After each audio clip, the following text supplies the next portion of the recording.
Hey, what's going on YouTube? Alabama Reloader here. So, new rifle, new project, out with the old, in with the new. It's kind of the theme of this video, I guess, but the out with the old part, it wasn't even old. So, what do we have on the island here before us? This is a Remington 700 tactical chambered in .308 Winchester, and it's sitting in a Magpul, I think it's called a Magpul Pro Light chassis. I believe that's it. It's got a Leupold pick rail on it, Magpul 5-round mag, SWFA. This is the fixed, this is the 10 by 42, and then some worn Vapor rings. I think it's called Vapor or Vapor Trail or whatever. Rings. So this is a cheap set of rings. They're not really that expensive. Yeah. So Magpul bipod on the front.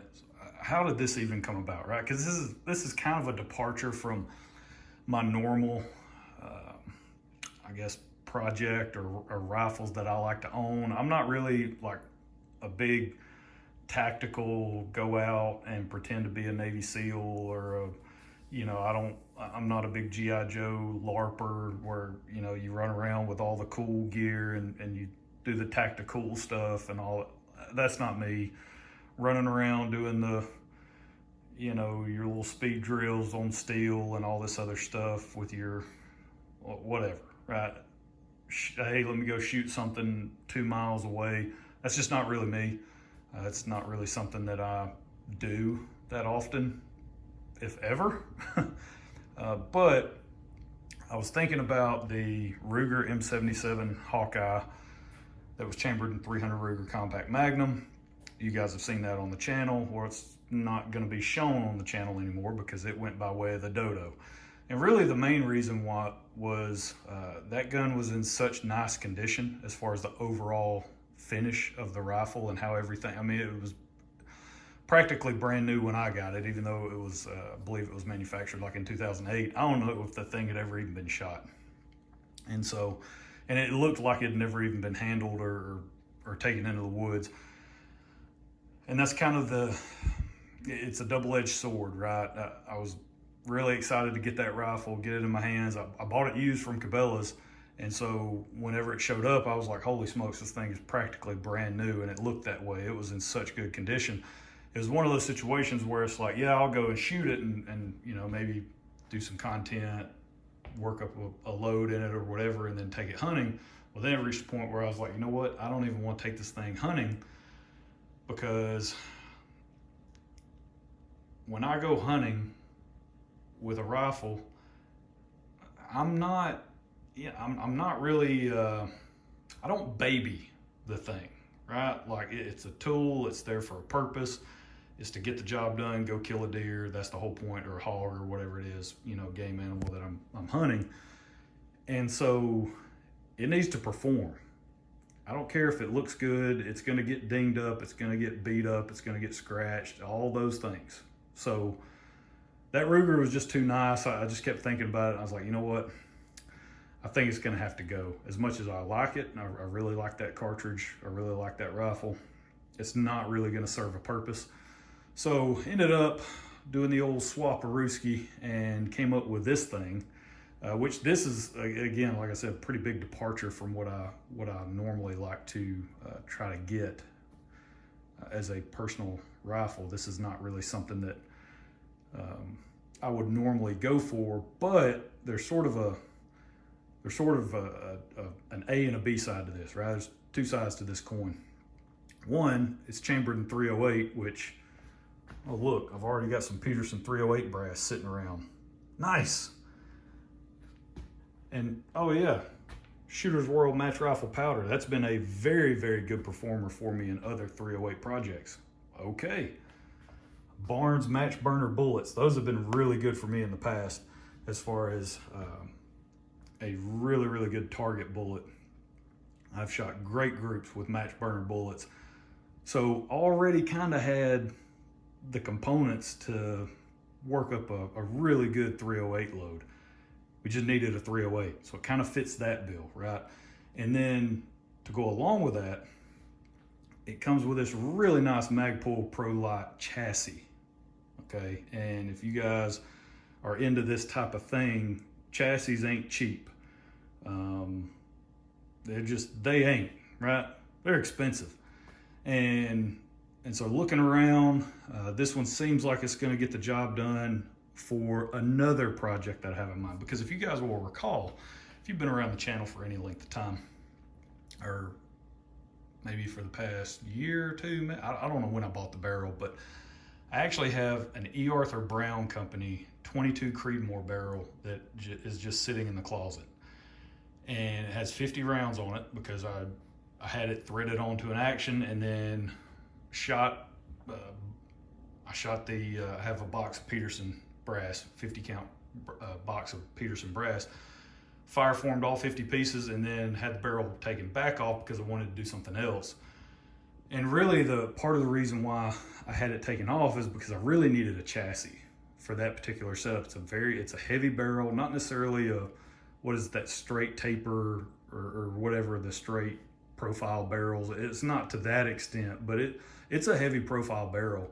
And I was like, you know what? I think this thing just needs to go in a chassis. It would be much better suited for that. So, but of course that's on the back burner. Again, this is not something that I normally dabble in or even really care to dabble in, but this opportunity presented itself. So now we've got a 308 platform that's probably going to be, hopefully, fingers crossed, a pretty good shooting platform. We're definitely going to try it out and see. We have all the components necessary to test that out. And then if it shoots like absolute garbage, that's okay too, because guess what we're going to do? Hey, Heavy Precision, take that barrel off, put that 22 Creedmoor barrel on there, and we're ready to go. Right? So it's kind of, it was sort of that aspect of it as to why I went ahead and pulled the trigger, no pun intended, on this deal. So that's the new project we're going to be working on. Again, this is a Remington 700 Tactical in 308 Winchester. I did initially mount this scope with these rings. These are, I think these are worn rings, but they're the steel rings that they sell, and these were just a little bit high. I'm not opposed to mounting a scope a little bit high. I know some people, they want the scope as low as humanly possible. For me, maybe on a hunting rifle, this is not going to be a hunting rifle. This is simply going to be something I take to the range and shoot off a bench. And for me, just where I'm most comfortable in a shooting position is with my head a little bit more upright, my neck a little more upright. So for me, a taller scope, it doesn't bother me at all. Again, part of that too is I'm not shooting out to 1,500 yards. So I'm not accounting for like the height of the scope over the bore and all this other stuff and blah, blah, blah, and yada, yada, yada, so on and so forth. I don't really care. I'm not shooting that far anyway. I'm just doing a lot of testing at 100 yards, maybe out to 300, 380, something like that. That's as far as it's going to go. So for me, the scope being a little bit taller is not a problem. But I did have those on there. It was even for me, maybe just a touch too tall. The other set of 30 mil rings that I had on hand were these Warrens, a little bit lower profile. So we'll see how those do. So you can see we're mounted up, ready to roll. Yeah, so that's it. I'm gonna get these loaded up. I did go ahead and test the touch point with this 175 grain match burner, and it's got a decently long throat in this setup. It touched, the touch point was 3.021. So, your 308 overall lengths for something like a 168 or a 175 match bullet, you're talking like 2.8 inches, right? So, I mean, you're talking over 200 thousandths. If we were to load it at 2.8, we're talking over 200 thousandths, almost 220 thousandths of jump for that bullet to engage the rifling. And when you're dealing with a mag-fed setup, that comes into play as well, right? Because I could just single feed these and load them long and all that, as long as I've got good bearing surface this portion right here, the bearing surface of the bullet, as long as I have, you know, I'm comfortable with the contact that it's making on the mouth of the case or the case neck, then, you know, I can load that long and just single feed. It's not a problem. But, do I really want to do that? Maybe, not really. I would like to feed them from the magazine, but I might just single feed.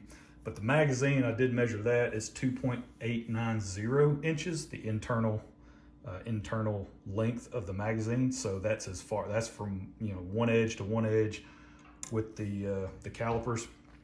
So realistically, it's like 2.875 is probably my max overall length that I could load this cartridge to in this particular setup. But again, even if we're doing that, we're still jumping like 150 thousandths, right? So that's something to be mindful of. But yeah, got this Peterson brass. Some of it's already used. These pieces here have already been fire formed. This is back when I did some testing with the McGuire ballistics. I think it's 155 grain. Oh, there goes Rambo the Roomba.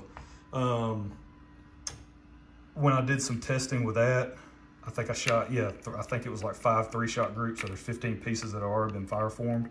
So I've got the rest of these that I'm gonna load up with different charge weights with this match rifle, Shooter's World match rifle, and we'll go from there. So that'll be the first range session. I'm gonna get these loaded up and just head out to the range and see how this thing shoots. Again, if it shoots great, that's awesome. We'll leave it in this configuration and we'll test other stuff in this cartridge. If it shoots like absolute garbage and we cannot find a load that performs well, that's fine too, because we'll just have the barrel off, take it off, put another one on. So that's it, guys. That's where we're gonna leave it. Hope y'all enjoyed it. We'll catch you next time. Y'all have a good one.